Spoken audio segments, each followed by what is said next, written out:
Welcome. In this video, I'll show you multiple ways to search chat archives here in LiveChat. Alright, so first up, you can go ahead and use the search function right here at the top. Okay, now you can go ahead and type down a keyword, a customer's name, or a specific phrase. Okay, for example, I have here, I remember this name.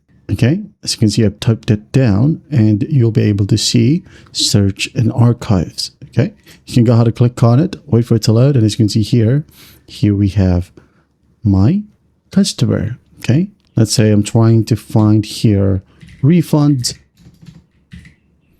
like so, and as you can see here, it's currently looking from your archives. Okay, refund right here. And also you could access your archives by just going to the left panel and click on archives right here. You can go ahead and filter it out. Okay, you can add a filter. It could be by agents, date, group rating, and so on and so forth. That's basically it. All right, for example, agents right here.